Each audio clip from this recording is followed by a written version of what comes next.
Senhoras e senhores, meninos e meninas, aqui quem fala é o professor Renato da Rede Ubuntu. E essa primeira aula vai ser sobre trovadorismo, que é um assunto pouco considerado aí nos vestibulares e muitas vezes negligenciado. No entanto, é uma matéria importantíssima para que a gente possa entender como é que vai funcionar a literatura na Europa nos séculos seguintes, durante a Idade Média e durante o Renascimento até a modernidade. Porque quem já estudou literatura percebe que a literatura ela faz um movimento pendular. Ora volta para a religiosidade cristã, ora vai mais para o lado da ciência e do classicismo. E esse movimento de pêndulo fica se repetindo ao longo dos séculos. Por exemplo, quando acontece o Renascimento, logo em seguida a gente tem um movimento de retorno que é o Barroco. Logo nós temos o Arcadismo, que possui uma característica mais classicizante, e em seguida a gente tem o Romantismo, que dentre outras características a religiosidade é uma delas. Depois do Romantismo, o Realismo, que possui aí como base o clássico. Então, por que acontece isso, né? Por que acontece esse movimento de pêndulo? Essa aula aqui vai mostrar pra gente por que a igreja cristã é tão importante, o que fez ela ser tão importante e por que o trovadorismo de fato é o que é, uma literatura mais simples em comparação com... Então, nosso ponto de partida é justamente observar essa consolidação da igreja cristã na Europa. Como é que foi esse movimento, como é que foi esse processo, o que fez a igreja ser tão importante para se transformar em um elemento que vai ditar os rumos da cultura e da literatura nos séculos que virão. Então a gente tem como ponto de partida o Império Romano, um momento em que a Península Ibérica que nos interessa aqui, porque é a localidade em que hoje está Portugal e Espanha, e Portugal é o país, né, da nossa língua materna. Então vamos lá. Invasão romana na Península Ibérica dos povos ibéricos. Então, quando que essa invasão acontece? Essa invasão acontece no século III a.C., de Roma, quando invadia uma localidade. Eles impunham sua cultura e sua língua. O mesmo fizeram, né, quando da invasão da Península Ibérica. Ali na Península Ibérica viviam algumas dezenas de povos diferentes. Entre eles, né, os que deram origem a nomenclaturas que a gente conhece hoje, como os hispânicos, os galegos, que deu origem à língua portuguesa. Orientais, como fenícios também, né, se encontravam nessa localidade, os catalães e etc. O que Roma fazia? Roma impunha sua cultura e sua língua como veiculação, né, oficial, e esses povos eram obrigados a aprender latim, da mesma forma que eram obrigados a cultuar a cosmologia romana. No entanto, o que acontecia nesse processo? Esse processo acontecia uma miscigenação cultural.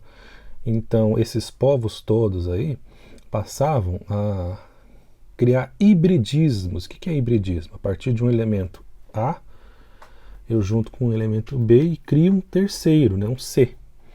Então, essas línguas que a gente fala hoje, português, espanhol, francês, o próprio italiano, que vem direto do latim, todas essas línguas são originárias, né, da língua latina, que se misturava com as línguas locais e dava origem a outras formas de comunicação. Essa invasão romana na Península Ibérica é a que dá origem a o que a gente vê em história como Segunda Guerra Púnica, que é a disputa lá de Roma e Cartago pelo comércio do Mediterrâneo. E essas guerras levam muito tempo para se estabilizar, né? Então a romanização da Península Ibérica ela só vai acontecer mesmo no século I depois de Cristo. Então a romanização da península só ocorre lá no século I depois de Cristo. Ou seja, quando tudo já está consolidado, né? Roma já domina completamente a localidade, Roma domina completamente a localidade e não há mais conflitos na região.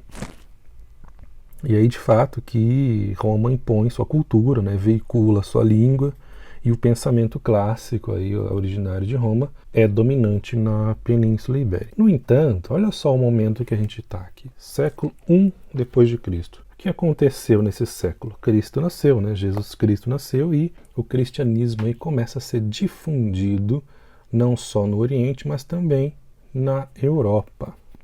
E por que isso é importante? Porque o cristianismo ele começa a se popularizar entre os romanos. Muitos romanos começam a se converter ao cristianismo. E qual que é a resposta para isso? Obviamente, o cristianismo vai começar a sofrer perseguições. Já sofria perseguições muito antes de existir, né? A figura de Jesus Cristo foi perseguido pelo próprio Império Romano, mas eram perseguições pontuais, né? A perseguição mesmo ela começa a acontecer a partir do século II depois de Cristo. Então, o que acontece primeiro, né? Essa popularização do cristianismo. E o que gera essa popularização? Gera a perseguição aos cristãos, elaborada, né, pelo imperador Trajano. No entanto, qual que é o processo interessante nisso tudo? Ainda que houvesse perseguição, o cristianismo se fortalece na elite, nessa elite romana, entre os pensadores, entre as pessoas influentes. Não era, então, só uma religião de pobres e pessoas desprovidas. E qual que é a consequência disso, do cristianismo ser fortalecido na elite romana? A igreja cristã começa a receber o quê? Isso mesmo, doações. É nesse momento que a igreja cristã começa a se tornar importante economicamente. Porque que tipo de doação era essa? Eram terras, certo? Então o cristianismo se populariza na elite romana e começa a receber terras. Isso a gente está aqui no século II depois de Cristo. No entanto, por conta daquelas perseguições lá iniciadas por Trajano e continuadas pelos seus sucessores, essas terras foram confiscadas. Então a perseguição ao cristianismo era violenta e punida com morte. Se o cristão fosse romano, ele recebia a pena mínima, que era ser decapitado, né? Se ele fosse de outra nação, de outra origem, ele recebia castigos piores, né? Então, o cristianismo se fortalece por se veicular pela elite, essa elite doa terras para a igreja e essas terras são confiscadas. No entanto, né, o Império Romano já estava se enfraquecendo ao longo desse período, né, século II, III. E a gente vê na figura de Constantino, 313 depois de Cristo. Constantino, através do Edito de Milão, devolve os bens à igreja. Constantino se converte ao cristianismo e devolve esses bens à igreja. Não só isso, né? Além da conversão, esse movimento todo desse imperador romano, através do Edito de Milão, declara neutralidade do império em relação aos ritos cristãos, ou seja, o império era neutro, não ia mais perseguir os cristãos, eles estavam livres agora para cultuar o seu Deus e etc. Além disso, o que Constantino também elabora? Construção de templos, de basílicas. Então vejam só, as terras confiscadas foram devolvidas por Constantino, ele se converte ao cristianismo, declara neutralidade pelo Edito de Milão e passa a construir basílicas, ou seja, a igreja cristã e tem suas igrejas aí construídas pelo próprio império, ou seja, o próprio império fortalece o cristianismo, na medida que o cristianismo também fortaleceu o império. De que forma? Roma, apesar de ser um império, era uma diversidade cultural muito grande. Esse provavelmente foi um dos motivos da queda do império. Mas a igreja cristã servia como um elemento que unia toda essa diversidade cultural em uma crença religiosa. Então toda essa fragmentação da Europa cultural, que o Império Romano politicamente não conseguia dar conta, nem militarmente, a igreja conseguia. Então o cristianismo foi uma estratégia aí do Império Romano de tentar manter essa unidade. Com todas essas ações de Constantino, o que acontece? O cristianismo se fortalece, né? Então a gente tem aqui um fortalecimento muito intenso do cristianismo. Continuando esse movimento de fortalecimento das ideias cristãs, no ano de 380, O Império Romano proíbe o paganismo, proíbe a própria religião, a antiga religião, né? O panteão lá greco-romano. Então os papéis se invertem aqui, né? Primeiro, com Constantino, o império se declara neutro, né? Isentão, e depois se converte àquela religião que perseguia, proibindo logo em seguida o paganismo. E o que vai acontecer em seguida? Além de proibir o paganismo, o que acontece? Qual que é a consequência disso?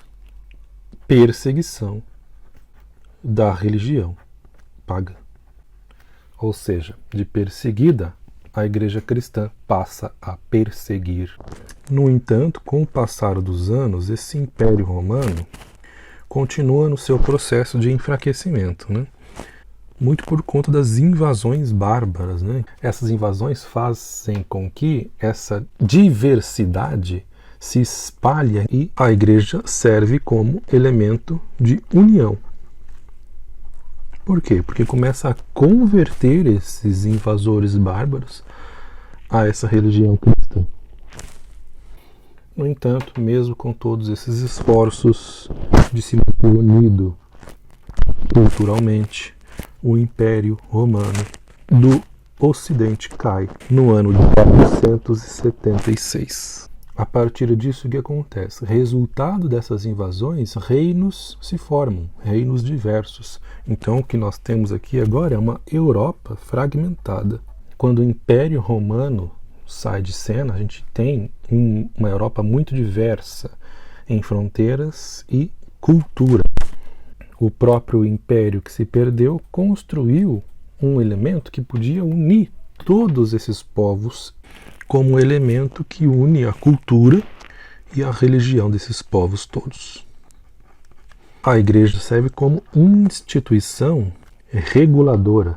Além disso, essa mesma igreja é responsável pela manutenção da intelectualidade. Como é que se dá isso? Nos mosteiros, né, através da figura do monge, que mantém aí o link com a cultura clássica. Isso aqui dá origem à filosofia da Idade Média, que é a escolástica, que junta a fé cristã mais a razão ou a racionalidade greco-romana. Filosofia escolástica, né, é mais um modo de pensar a fé cristã. Nós temos aqui os grandes representantes desse momento na figura de São Tomás de Aquino e Santo Agostinho. No entanto, essa filosofia e esse conhecimento clássico era restrito à vida monástica, à igreja. Ao povo, o que era dado? A igreja se opunha à arte e à cultura clássica. Não era interessante que a religião pagã continuasse tendo força nesse cenário. Então a igreja se opunha fortemente a isso. E como instituição reguladora defendia o seu Deus único como a crença verdadeira e baseava e fundamentava a arte em função dessa crença num Deus único. E a gente chama isso de teocentrismo. Pois a função da igreja agora é muito específica. É a manutenção de uma nova ordem social, de uma nova sociedade bem definida, né? Bem estabelecida. Que ordem social é essa? Era a igreja no topo, o clero, os senhores das terras. Que senhores são esses? São aqueles mesmos que conquistaram as terras quando invadiram o Império Romano. Esses indivíduos são os nobres. E aqueles que os servem, os servos. Então a gente tem aqui a base da sociedade feudal, o feudalismo. Essa sociedade calcada aí na relação entre o suzerano e o vassalo. Isso aqui vai ser importante para entender os aspectos da literatura trovadoresca. O suzerano é aquele que possui terras em maior quantidade e cede ao seu vassalo um pedaço dessas terras em prol de lealdade. No entanto, acontece algo em 711 depois de Cristo que dá uma reviravolta nessa situação toda. O que é isso? A invasão árabe na Península Ibérica. No entanto, o que nós já tínhamos aí? Uma igreja muito bem estabelecida, uma igreja muito bem consolidada. Logo após ali a morte de Maomé, a religião muçulmana se espalha por toda a Europa, acuando na Península Ibérica os cristãos. Os árabes dominam toda a Península Ibérica, menos um espaço localizado mais ao norte, um espaço conhecido como as Astúrias. Então, aquele lugar fica conhecido como um refúgio dos cristãos. Eles se organizam ao norte militarmente e iniciam guerras de retomadas do território da Península Ibérica, que é um momento aí conhecido como Guerra de Reconquista. É nesse momento, com essas guerras, que a igreja se fortalece ainda mais, porque a desculpa é um motivo religioso, o mesmo motivo religioso que é empreendido nas cruzadas, né? Retomar as terras dos infiéis, dos pagãos, dos mouros, dos islâmicos. Então os cristãos se organizam militarmente e culturalmente no norte e descem em direção ao sul, retomando as terras. Logo após isso, a configuração da Europa fica semelhante ao que conhecemos ou que vamos conhecer ali na Idade Moderna, a partir do século XVI. Então, a partir de todos esses elementos, como é que eu configuro, como é que eu caracterizo essa sociedade? Então vamos lá, fazer uma recapitulação aqui. Eu tenho um sistema que é o sistema feudal. Eu tenho uma religião que é o cristianismo. Eu tenho uma elite que é a corte nobre, a corte da nobreza. A arte ela vai se calcar totalmente na religião cristã. Então nós vamos ter aqui os romances de cavalaria que vão surgir nesse momento, que é o cavaleiro honrado, cristão, sempre em buscas de aventuras aí que tenham a ver com esse universo do cristianismo. A história mais famosa dessa época é a história do rei Arthur. No entanto, o que se populariza aqui mesmo entre a corte é a poesia, mas não qualquer poesia, é uma poesia cantada, é uma poesia conhecida como trova. Essa trova era cantada e elaborada por um trovador. E vamos pensar numa coisa, qual que era o assunto, qual que era o tema dessa trova elaborada por esse cantor, por esse trovador? Os temas eram temas geralmente simples. O trovador cantava, geralmente, o amor, pois os temas profundos e complexos ficavam na responsabilidade dos filósofos da escolástica, ou seja, os temas religiosos e etc. A corte e a população comum cantava e consumia a literatura que falava sobre esse amor. E era o amor carnal mesmo, consumado ou não consumado. Essa literatura trovadoresca, então, bastante simples e quase que monotemática, se dividia em 4 tipos de cantigas. Vamos a elas. Tinha-se a cantiga de amor que possuía um eu lírico masculino, ou seja, era um homem que falava no poema, a voz masculina. Possuía uma linguagem diferenciada, uma linguagem rebuscada. Por quê? Porque era um tipo de música cantada na corte, na alta sociedade, na elite, na nobreza mesmo. Era um tipo de música que era cantada no Paço da Corte. O Paço da Corte é onde fica lá o rei, onde acontecem as festas, etc. Então, é um tema comum, da vida comum, amor carnal mesmo, sentimento de amor carnal, sofrimento por ele, e cantado ali no Paço da Corte. Qual que era o centro dessa canção? Era uma mulher. Só que essa mulher não era qualquer, ela era uma mulher pura, cantada nesses poemas quase que divinamente. pura ali, aproximando essa questão toda da figura de Maria. Esse homem, esse poeta, ele se comportava como um vassalo dessa mulher. Então vejam só, aqui nós temos dois elementos que são características do tempo literário, né, do tempo histórico, refletidos aí na arte literária. Então é isso que nós vamos fazer, é isso que nós vamos tentar observar nos poemas, nos livros, os elementos do tempo literário, as características do tempo na obra artística. Esse amor que esse poeta sentia não era um amor possível de ser realizado, era um amor platônico. Só que esse amor platônico aqui, ele é diferente do amor platônico clássico. Enquanto o amor platônico clássico era a impossibilidade de você voltar a ser a comunhão a que você pertencia com a divindade, o amor platônico aqui é uma impossibilidade de realizar um amor físico. Tudo bem que essa mulher aqui é pura, é divina, então a relação aí do termo amor platônico vem daí. Se essa mulher é pura e divina, eu não vou conseguir alcançá-la jamais, por conta dela estar no pedestal alto em que eu não posso chegar. Então é o que acontece. Esse poeta, esse lírico masculino, coloca essa mulher num pedestal inatingível, como se ela fosse uma divindade.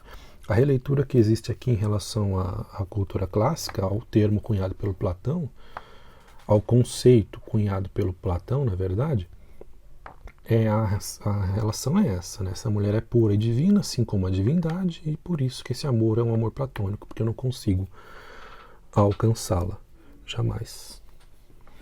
E esse daí é o amor da corte, né? O amor cortês. E esse amor impossibilitado gera sofrimento, gera o que a gente chama de coita. Já ouviram a palavra, né? Coitado. Coitado é o sofrido, é aquele que sofre. A coita é o sofrimento por amor. E não poderia faltar, né, a religiosidade presente nessas canções. Além de todas essas características da cantiga de amor, a gente tem uma muito importante que é a mesura. Mesura, que é o que a gente chama hoje de discrição. Eu vou falar dessa mulher que eu amo, eu vou colocá-la num pedestal inatingível e eu tenho certeza que esse amor é platônico, eu não posso alcançá-la. Mas eu não posso dizer o nome dessa pessoa, porque ela pode ser uma mulher casada, que ela pode ser uma rainha e etc. Então, mesura é essa característica de descrever, mas com discrição. Então, essas são as características principais aí da cantiga de amor. Além dessa, nós temos também a cantiga de amigo. Enquanto a cantiga de amor era para a elite e dava conta de um amor não realizado, a cantiga de amigo é uma cantiga de um amor já realizado. Porque o amigo é o namorado que partiu, o namorado que foi embora. Então esse eu lírico é feminino. E essa canção, ela fala da saudade, daquele amor que foi embora. As características dela, enquanto a cantiga de amor tem uma linguagem rebuscada, aqui a linguagem é simples. E a gente vê muita repetição. Por quê? Para ficar fácil de memorizar. Essa repetição se chama paralelismo. E as outras duas cantigas são as cantigas satíricas. A gente tem as cantigas de escárnio, que compreendiam num humor que era uma crítica à pessoa alvo da sátira, mas era uma crítica indireta. Ou seja, não se dizia o nome da pessoa que você estava criticando, etc. E as cantigas de maldizer, que aí já era uma crítica sem mesura, né? Uma crítica direta, uma crítica com palavras de baixo calão. Vamos pensar numa coisa aqui. A sociedade feudal era uma sociedade de analfabetos. Poucos tinham conhecimento da leitura. Então, o conhecimento ficava mesmo restrito à igreja. E o que fazer? O que fazer para uma sociedade analfabeta ser alfabetizada aí nos conceitos que favoreciam a condição cristã? Como converter, como alfabetizar, como catequizar um cristão analfabeto? A igreja tinha recursos para isso, né? O próprio projeto artístico, projeto arquitetônico, dentro das igrejas góticas ou até mesmo das igrejas românicas, eram pintados painéis nas igrejas românicas que tinham ali a referência ao Evangelho, e nas igrejas góticas os vitrais que permitiam que a luz entrasse aí transformada, né? Então a sociedade era alfabetizada através disso, de imagem, além, né, claro, das missas, dos rituais, etc. No entanto, a literatura dessa época ela é bastante simples por conta disso. Não se veiculava o conhecimento que se veiculava no classicismo, né? Não se tinha intenção, na verdade isso era bem proposital, não era projeto da igreja veicular conhecimento como se veiculava na cultura clássica lá em Grécia ou em Roma. Esse é um dos motivos pelo qual a literatura dessa época é bastante simples, imediatista, fala do amor, da dor que esse amor causa e etc. Por quê? Por conta de o processo todo que nós vimos agora há pouco, do fortalecimento da igreja em detrimento da cultura greco-romana. Certo? Deu para entender o que vai acontecer a partir de agora? A cultura clássica ela vai voltar com muita força depois nos momentos que a gente conhece como humanismo e renascimento. Por quê? Porque durante todo esse processo em que a igreja se construiu, houve um movimento de apagar, um movimento de negar a cultura clássica. Tanto que a literatura dessa época é simples por esse motivo. Não há profundidade, não há pensamento de questionamento, nem nada. Como se tem uma característica teocêntrica e de não questionamento, os problemas da vida comuns, os problemas da vida cotidiana se tornam os temas aí dessa literatura, né?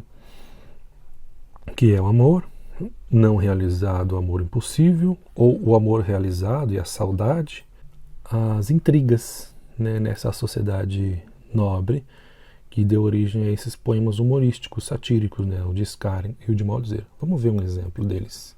A cantiga de amor que nós vamos ler é de Martim Soares, escrita no século XIII. É uma cantiga que fala da não correspondência do amor, né? Então fala sobre sofrimento, etc. Vamos tentar ver aqui aqueles elementos que descrevem esse tipo de cantiga. Então ele começa assim: Senhor Fremosa, pois me não queredes crer a coita em que me tem amor. Percebam primeiro que a linguagem é dura de entender, porque é uma linguagem arcaizante, né? Uma linguagem antiga. A gente pode perceber isso pela palavra Senhor, que está relacionado com o adjetivo fremosa, que é formosa, né? Senhor para nós aqui é um pronome masculino, né? Mas naquela época, Senhor não tinha distinção, era tanto para homem quanto para mulher. E a própria palavra Senhor aí denota a situação social da época, né? Que é o Senhor de terras. Então, quando ele coloca a mulher que ele ama num patamar de senhor, quer dizer que ela é senhora dele. Ela é dona dos sentimentos dele. Ou seja, ele colocou ela aqui num patamar inatingível, né? Senhor Fremosa, pois me não queredes. Então ela não quer. O que ela não quer? Acreditar na coita. Olha a coita aí, o sofrimento. A coita em que me tem amor, né? O sofrimento, né, que o amor dele o faz sentir. O amor dele por ela o faz sentir. Por meu mal é que tão bem parecedes, e por meu mal vos filhei por Senhor.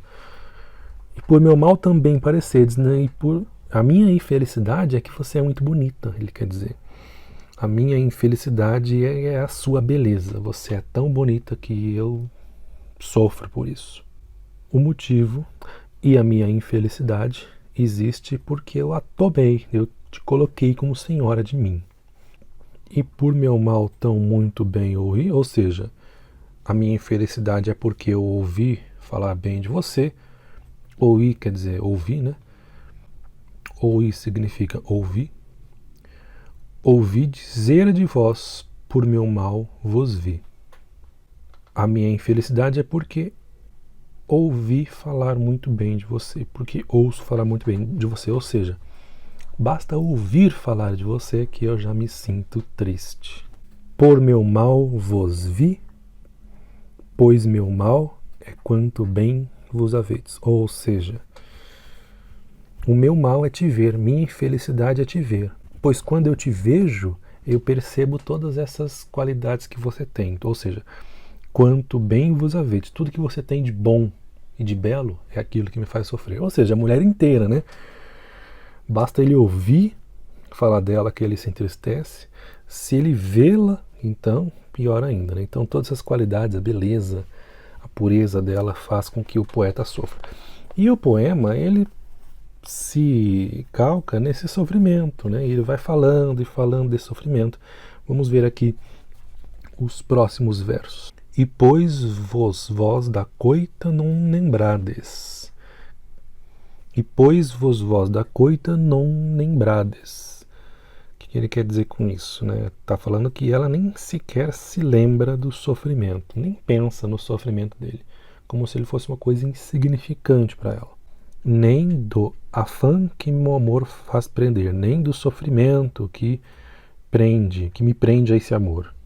Por meu mal, ou seja, para minha infelicidade, vivo mais cá vós cuidades. Isso aqui quer dizer que ela nem imagina a dor, né? Cuidaram-se de se preocupar, imaginar. Tu nem te preocupas, tu nem sabe a dor que eu sinto. E por meu mal me fez o Deus nascer. O que ele está dizendo aqui é aquilo que muita gente fala, né? O mal da minha vida é que eu nasci. E aí a presença de Deus, ó, Deus está no meio aqui. A religiosidade, né, na maioria dos poemas sempre vai aparecer. E por meu mal não morri, o cuidei. Ou seja, a minha infelicidade é continuar vivo. Como vos visse, por meu mal fiquei vivo, pois vós, por meu mal, reino dades. Ou seja, né, o meu mal é continuar vivo, e estou vivo, sofrendo por você, e você não dá a maior importância. Então perceba que essas canções aí seriam o sertanejo da época, né? Essas músicas aí cantadas no Paço da Corte falavam disso, desses amores que não são realizados. Dessa maneira bem simples e bem melosa e bem brega. Agora vamos ler uma cantiga de amigo do poeta Dom Diniz. Essas cantigas, vocês sabem, são mais simples, né? Mais fáceis de entender, porque era destinado a um público mais direto, né? O camponês, a camponesa, etc. Vamos ver. Ai flores do verde pinho, você sabedes novas do meu amigo? Ai Deus, eu é. Então perceba que não há aquela dificuldade de compreensão que a gente já viu nos 2 primeiros versos da cantiga de amor que a gente leu, certo? Aqui é muito mais simples. Por quê? Porque o público é mais simples também. Não é uma linguagem rebuscada aqui, então percebemos isso, né?